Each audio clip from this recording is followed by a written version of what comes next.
Rain forest اب تک دنیا کا سب سے بڑا برساتی جنگل ہے جو 6 ملین مربع کلومیٹر پر محیط ہے۔ یہ برساتی جنگل 9 مختلف ممالک میں پھیلا ہوا ہے۔ یہ جنگل اتنا بڑا ہے کہ یہ دوسرے متعدد ممالک کی سرحدوں کو ٹچ کرتا ہے۔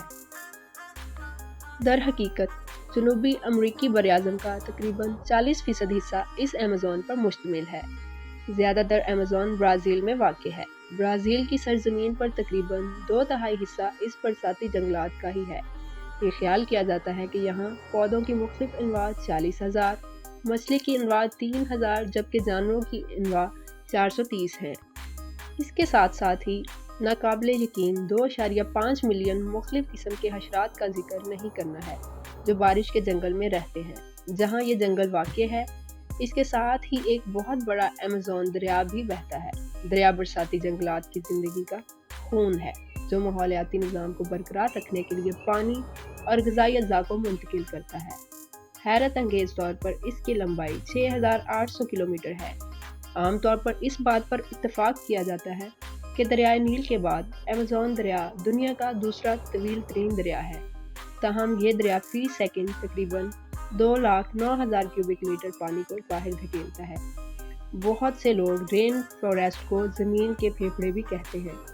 برساتی جنگل ماحول میں دنیا کا تقریباً 20% آکسیجن پیدا کرنے کے ساتھ ساتھ فضا میں خارج ہونے والی کاربن ڈائی آکسائیڈ کا ایک بڑا حصہ جذب کرنے کا بھی ذمہ دار ہے، اور یہ سب تقریباً 390 بلین مختلف درختوں کی بدولت ہے جو ایمیزون میں کھڑے ہیں۔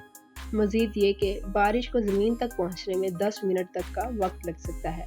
ایمیزون کچھ انتہائی خطرناک جانوروں کا بھی گھر ہے۔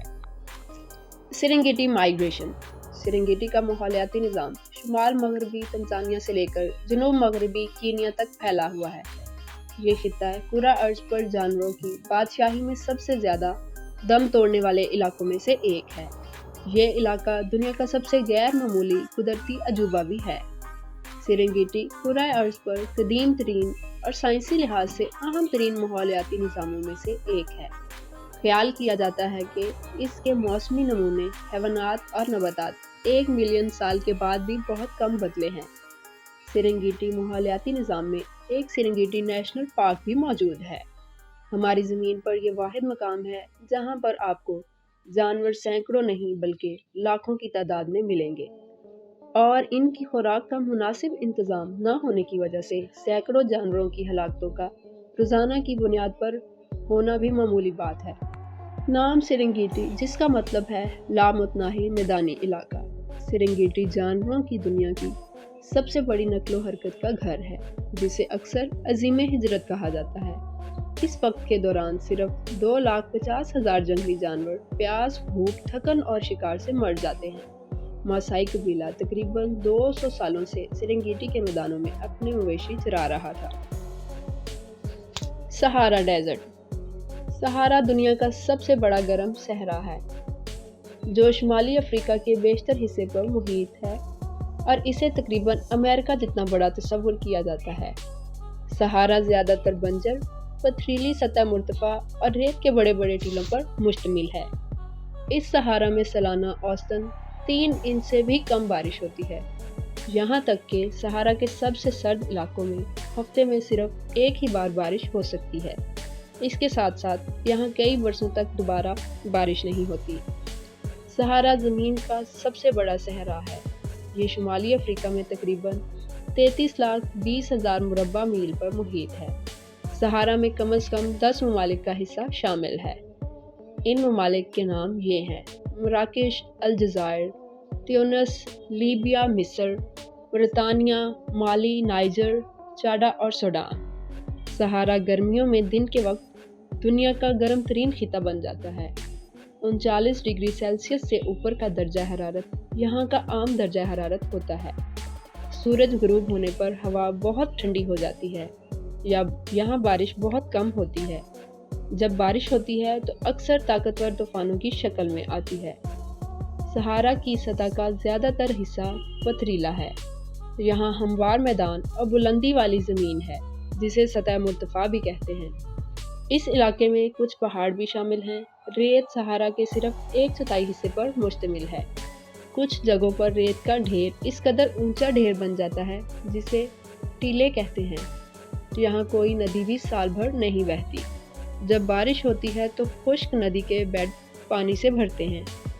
بعد میں کچھ جگہوں پر زیر زمین پانی کی سپلائی بھی ہوتی ہے۔ ان جگہوں کو نخلستان کہتے ہیں۔ پھر آہستہ آہستہ پانی ان سوراخوں کے ذریعے زمین کی سطح پر آ جاتا ہے جسے چشمے کہتے ہیں۔ اکثر لوگ زیر زمین پانی حاصل کرنے کے لیے کنویں بھی کھودتے ہیں۔ صحارا کے کچھ لوگ خانہ بدوش ہیں۔ یہ اونٹ، بھیڑ اور بکریاں پالتے ہیں۔ اپنے جانوروں کے کھانے کے لیے گھاس کی تلاش میں جگہ جگہ گھومتے رہتے ہیں۔ تاہم آج کے وقت میں صحارا کے زیادہ تر لوگ ایک ہی جگہ پر رہتے ہیں، یعنی زیادہ تر لوگ نخلستان کے قریب آباد ہوتے ہیں۔ تمام لوگ پھل، خاص طور پر کھجور، جوار، جو اور گندم جیسے اناج اگاتے ہیں۔ یہی لوگ نخلستان کے دیہاتوں میں جانوروں کی کھالوں، اون، پھلوں اور نمک کی تجارت کرتے ہیں۔ صحارا کے بہت سے پودے اور جانور نخلستان میں پائے جانے والے پانی پر منحصر ہیں۔ جھاڑیاں، کھردری گھاس اور کھجور کے درخت کا اگنا اسی پانی کی وجہ سے ہے۔ یہاں زیتون، صنوبر اور ببول کے درخت پہاڑی علاقوں میں عام اگتے ہیں۔ صحرا کے جانوروں میں ہائنس اور لومڑی شامل ہیں۔ بچھو اور سانپ یہاں کے عام جانور ہیں۔ وکٹوریہ آبشار یہ دنیا کا سب سے بڑا آبشار ہے۔ وکٹوریہ آبشار نہ تو دنیا کی سب سے چوڑی آبشار ہے اور نہ ہی بلند ترین آبشار، مگر یہ گرتے ہوئے پانی کی دنیا کی سب سے بڑی شیٹ محسوس ہوتی ہے۔ وکٹوریہ آبشار شمالی امریکہ کی نیاگرا آبشار سے 2 گنا بلند ہے۔ یہ 108 میٹر لمبی اور 1708 میٹر چوڑی ہے۔ وکٹوریہ آبشار دریائے زمبیزی کا ایک خاص حصہ ہے۔ دریائے زمبیزی افریقی براعظم میں چوتھا سب سے بڑا دریا ہے اور یہ 6 مختلف ممالک میں پھیلا ہوا ہے۔ اس کا حیرت انگیز سفر 2700 کلومیٹر پر محیط ہے۔ اس کے ساتھ ساتھ نیشنل پارک یونیسکو کا عالمی ثقافتی ورثہ بھی وکٹوریہ آبشار کے مقام پر منعقد ہوتا ہے۔ 1855 میں برطانوی مشنری پہلا یورپی شخص تھا جس نے افریقہ کے سب سے ناقابل یقین مقامات میں سے ایک وکٹوریہ آبشار کا مشاہدہ کیا۔ اسی دوران اس نے اس کا نام اس وقت کی برطانوی بادشاہ ملکہ وکٹوریہ کے لیے رکھا تھا، اگرچہ بہت سی جگہوں نے اپنے مقامی ناموں کو واپس لے لیا ہے، لیکن مقامی لوگوں میں اس کی اتنی عزت تھی کہ اس میں کوئی تبدیلی نہیں آئی۔ سب سے حیران کن بات یہ ہے کہ آپ اس آبشار کو 2 ممالک سے دیکھ سکتے ہیں، کیونکہ اس آبشار کا 75% حصہ زامبیا کی طرف سے دیکھا جا سکتا ہے، جبکہ بقیہ 25% حصہ زمبابوے کی طرف سے دیکھا جا سکتا ہے۔